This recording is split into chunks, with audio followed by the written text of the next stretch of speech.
Benvenuti sul mio canale, io sono Anna e vorrei condividere con voi il mio interesse per le storie di True Crime. Se anche voi volete approfondire e riflettere su queste vicende, vi invito a farlo insieme a me, a iscrivervi al mio canale e a lasciarmi tanti like di supporto.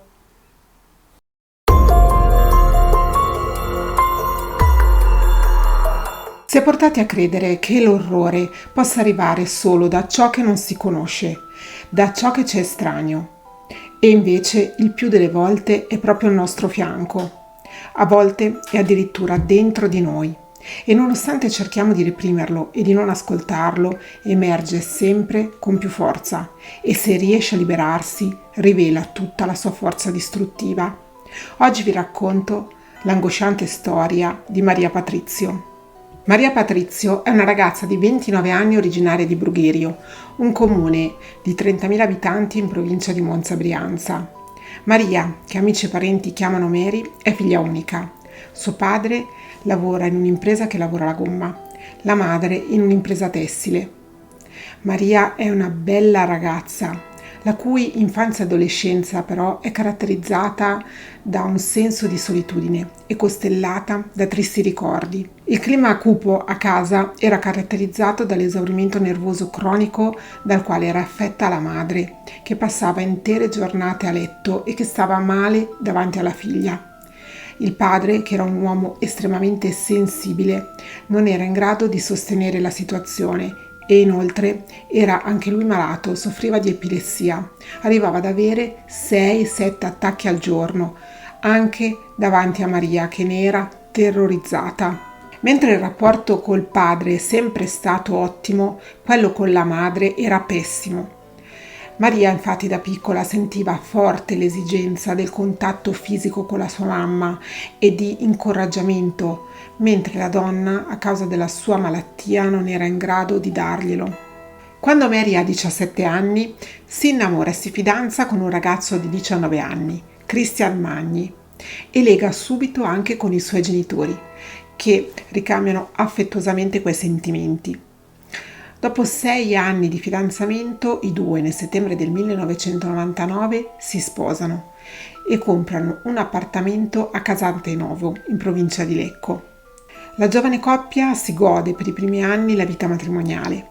Mary lavora a part-time in un panificio ad Arcore e la vita in quel periodo scorre serena e tranquilla. La coppia è sposata da oltre 5 anni, quando Maria rimane incinta del piccolo Mirko, un bambino voluto, cercato, desiderato, soprattutto da Christian, che è da un anno che preme per diventare papà, mentre Maria ancora non se la sentiva di affrontare una responsabilità così grande. Ma una volta presa la decisione, il periodo della gravidanza è stato un periodo emozionante in attesa dell'arrivo del loro bebè. Il 19 dicembre del 2004 nasce il piccolo Mirko. Una gioia immensa dopo un parto difficile, caratterizzato da un travaglio lunghissimo e da una grave emorragia durante il parto. Dopo il parto, i due neogenitori si trasferiscono a casa dei genitori di Christian. Questo perché Mary non sta bene e inoltre a casa loro si era guastata la caldaia. La permanenza a casa dei suoceri si protrae per 3 mesi. E la suocera testimonierà che nonostante il loro supporto, Maria in questo periodo appare inquieta e ansiosa. Maria non sta bene, non dorme, soffre fisicamente e inoltre si sente inadeguata. Pensa di non dare e di non fare abbastanza per il suo bambino. Mentre lei è in preda a queste angosce, chi la osserva da fuori la descrive come un'ottima madre, una madre premurosa e attenta. Questo malessere di Maria è percepito dai suoceri e dal cognato, ma purtroppo non è colto dal marito, da Christian, il quale non riesce a capire perché la moglie sia depressa. Non capisce come fa a non essere felice della sua vita, ora che ha un figlio e che ha tutto, che ha un lavoro, ha un marito, che ha una casa nuova. Christian sottovaluta del tutto la situazione psicofisica della moglie e preme perché i due tornino a vivere nella loro casa. Ne nascono delle forti discussioni e nonostante i suoi genitori e suo fratello gli dicano espressamente che Maria non sta bene e che non è nella condizione di tornare a casa, l'uomo insiste e i due coniugi tornano a vivere nella loro casa. Christian è convinto che sua moglie, fino a quando sarà accudita dai suoi familiari, non farà nulla per uscire dalla sua depressione. Una volta a casa da sola, Maria è avvolta sempre di più nelle sue ansie, nelle sue ossessioni, nelle sue paure e sta sempre più male. Maria fa di tutto per uscire da quella depressione. Come prima cosa si rivolge a una psicologa del Sistema Sanitario Nazionale di Casantenovo. La psicologa le diagnostica una depressione postpartum, ma le sedute con lei non fanno altro che far aumentare l'ansia in Maria, perché la psicologa le fa presente tutte le difficoltà che dovrà affrontare con lo sviluppo di suo figlio. Maria però non demorde e decide di ricorrere all'aiuto di uno psichiatra di Milano, il quale gli diagnosticherà a sua volta la depressione postpartum e gli prescriverà dei farmaci. Maria li assume, ma non nota miglioramenti e, ascoltando il parere di Christian, del marito, li interrompe da sola e improvvisamente. Entrambi gli specialisti che l'hanno visitata non hanno ritenuto opportuno dover allertare i suoi familiari rispetto a quello che entrambi gli avevano diagnosticato, la depressione postpartum.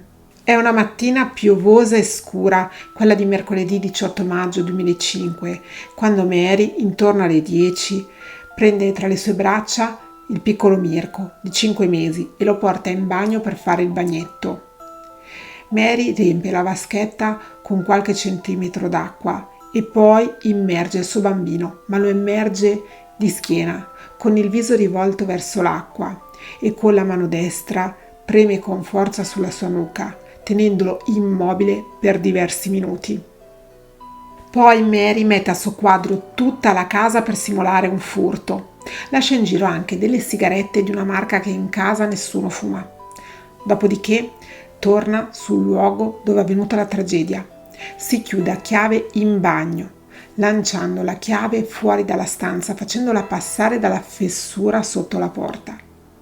Intorno alle 11 sarà proprio Christian, insieme a suo padre, a trovarla, allarmati dal fatto che la donna non risponde al telefono.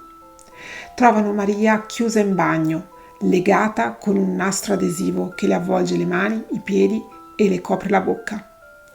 Maria è in uno stato di shock profondo, mentre per il piccolo Mirko non c'è più nulla da fare. Prima di essere ricoverata all'ospedale di Mirate, Maria dichiara di essere stata aggredita alle spalle da 3 ladri proprio nel momento in cui stava facendo il bagnetto al piccolo Mirko, che poi è morto annegato. Una volta dimessa dall'ospedale, Maria viene portata alla caserma dei carabinieri di Casatenovo per essere interrogata. La sua versione dei fatti infatti non convince gli inquirenti, soprattutto dopo il sopralluogo nella loro casa, che è durato oltre 7 ore.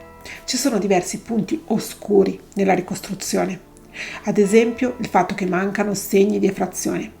Quando Christian e suo padre sono entrati in casa l'hanno trovata chiusa come al solito, e poi ha destato forti sospetti il modo in cui Maria è stata trovata legata.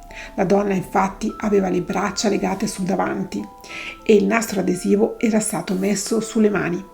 La donna con poco sforzo in quella posizione avrebbe potuto togliersi il nastro adesivo intorno alla bocca e urlare, gridare e chiedere aiuto. Inoltre la casa si trovava in una vecchia corte, un posto certo non appetibile per degli ipotetici ladri. E poi le scoriazioni riscontrate sul corpo di Maria. Maria non aveva segni di percosse, aveva solo delle scoriazioni alla schiena e al naso, che hanno subito destato sospetto perché parevano subito essere autoinflitte. Le indagini, coordinate dal sostituto procuratore della Repubblica di Lecco, Giovanni Gatto, partono subito e non tralasciano alcun tipo di pista investigativa. La casa dove il piccolo Mirko è morto viene subito sequestrata e partono immediatamente i rilievi da parte del personale specializzato, dei carabinieri, del nucleo operativo provinciale di Lecco e di Merate.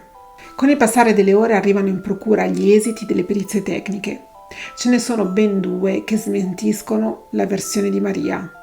Il primo è l'autopsia, effettuata sul cadavere del piccolo Mirko da parte dell'anatomopatologo Paolo Tricomi, un medico in grado di stabilire cosa sia successo negli ultimi istanti di vita di una persona. Per il professore non ci sono dubbi. Qualcuno ha spinto il piccolo Mirko e lo ha trattenuto in apnea per diversi minuti. E questo è raccontato da alcuni lividi riscontrati sull'addome del bambino. Quei segni li ha lasciati la mano di chi l'ha ucciso. L'ipotesi che la morte del piccolo Mirko sia stata un incidente è definitivamente chiusa. Gli esami invece effettuati nel laboratorio dei RIS rivelano che da quell'abitazione nelle ore immediatamente prima e immediatamente dopo la morte di Mirko sono entrate solo 4 persone: Mirko, i suoi genitori e il nonno. Non c'è nessuna traccia di ipotetici aggressori. E poi viene trovata una traccia di saliva sullo scotch che legava le mani di Maria. Quella saliva risulta essere proprio la sua. Nel frattempo Mary, dopo un lungo colloquio col suo avvocato Fabio Maggiorelli, si sente nuovamente male e viene portata di nuovo al pronto soccorso. Qui, all'ospedale di Lecco, ha a disposizione una psicologa, ma Mary non vuole parlare. Ne aveva un disperato bisogno prima e ce ne avrà ancora dopo, per molto, molto, molto tempo. Qui, all'ospedale di Lecco, verrà raggiunta dai magistrati che seguono il caso, Maria dell'Italia e Giovanni Gatto. A loro farà una prima, parziale e lacunosa confessione. Dal pronto soccorso Maria Patrizio viene trasportata in carcere, dove viene controllata a vista, perché sta progressivamente prendendo coscienza di quello che ha fatto e il rischio che si tolga la vita è elevatissimo. È lei stessa, infatti, nei momenti di lucidità a dire che non può vivere senza suo figlio. Ma il forte dolore è anche di Christian, dell'uomo che ha sempre creduto nella moglie e che pensa che adesso la donna abbia confessato in un momento di pazzia. Lui ha sempre creduto in Maria e la esortava a ricordare ogni dettaglio, anche quello più insignificante, che poteva aiutare a trovare gli ipotetici assassini venuti da fuori. L'uomo non riesce a convincersi che ad uccidere suo figlio è stata sua moglie, la donna che ama e che credeva di conoscere più di chiunque altro. Tutti quelli che conoscono Maria non riescono a credere che sia stata lei. Nel frattempo dagli archivi di Mediaset spunta un book fotografico di una Mary più giovane, sorridente, truccata e pettinata e fotografata da un professionista.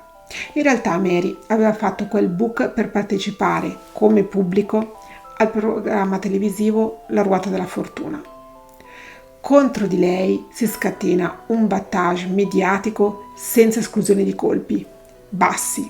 Voleva fare la velina, titolano i giornali, lasciando intendere senza troppe sottigliezze che Maria avesse ucciso il suo bambino perché ostacolata nei suoi sogni di gloria. La difendono i familiari, ma ormai l'opinione pubblica l'ha condannata. La difendono anche le sue amiche, che non possono stare zitte nel sentirla raccontare così. Maria non era una donna ambiziosa e arrivista. La verità è un'altra, come testimoniano i familiari che sentono il peso di aver sottovalutato quella depressione per la quale Maria si era rivolta sia a una psicologa che a uno psichiatra, professionisti che le avevano entrambi diagnosticato una depressione postparto. Il processo di primo grado, celebrato nel maggio del 2006 con rito abbreviato, ha condannato Maria Patrizio a 14 anni e 6 mesi di reclusione. Sulla sentenza ha avuto un peso decisivo l'aggravante della premeditazione e il fatto che Maria è stata dichiarata capace di intendere e di volere, nonostante i periti della difesa, tra cui c'era anche lo psichiatra Massimo Picozzi, fossero contrari. I periti della difesa hanno chiesto almeno che a Maria fosse concesso di scontare la sua pena presso l'Istituto Psichiatrico Giudiziario di Castiglione delle Stiviere, e così è stato. La sentenza della Corte d'Assise d'Appello, dopo 2 ore e mezza di Camera di Consiglio, nel settembre del 2007 ha confermato la sentenza a 14 anni e 6 mesi di reclusione e ha respinto la possibilità di un'ulteriore perizia psichiatrica. La cosa più brutta, la pena più grande da pagare non sono gli anni, è il dolore. Quella è la pena più grande che io sto scontando, è il dolore. Maria e Christian hanno divorziato nel maggio del 2009.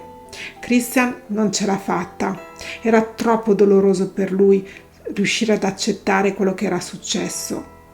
Mary invece ha finito di scontare la sua pena giudiziaria, mentre quella che porta nel cuore non avrà mai fine. Perché ho perso tutto. Ho perso tutto. Non doveva succedere. E io non immaginavo mai che potesse succedere una cosa del genere alla mia vita, perché io ho perso la mia vita, perché mio figlio era la mia vita. Io ho fatto del male alla mia vita, mi sono fatta male da sola. Io mi auguro che questo video sia stato di vostro interesse. Io avevo seguito questo caso proprio dalla stampa locale e mi ricordo molto bene del battage mediatico, ma soprattutto su alcuni tipi di riviste. Inoltre immagino che tutti voi ricordiate la bellissima intervista che aveva fatto la mitica Franca Leosini proprio su questo caso. Io trovo che sia una delle sue interviste più belle, più toccanti e soprattutto su un argomento molto delicato come la depressione postparto. In un'intervista fatta alla Leosini, lei ha dichiarato di aver pianto un quarto d'ora dopo aver parlato con Maria Patrizio e posso tranquillamente immaginarlo. Quella della depressione postparto è un argomento che a tutt'oggi è un po' un tabù. Se ne parla comunque poco e trovo che non si parli invece per nulla del fatto che lo stesso problema capita anche a molti papà. L'arrivo di un figlio, soprattutto di un primo figlio, è un momento molto delicato e penso che tutti noi dovremmo fare un passo indietro, evitare di dare consigli, soprattutto non richiesti, e soprattutto piuttosto ascoltare e dare una mano quando serve. Vi invito a iscrivervi al canale se non l'avete ancora fatto e soprattutto, se vi interessa, ad attivare tutte le campanelline delle notifiche, perché io non sono social e gli aggiornamenti sui casi li inserisco nella community, dato che continuo a seguirli, quando trovo una notizia la inserisco lì. Vi saluto, smetto di rompervi le scatole, vi aspetto domenica prossima alle 10. Un bacione, ciao!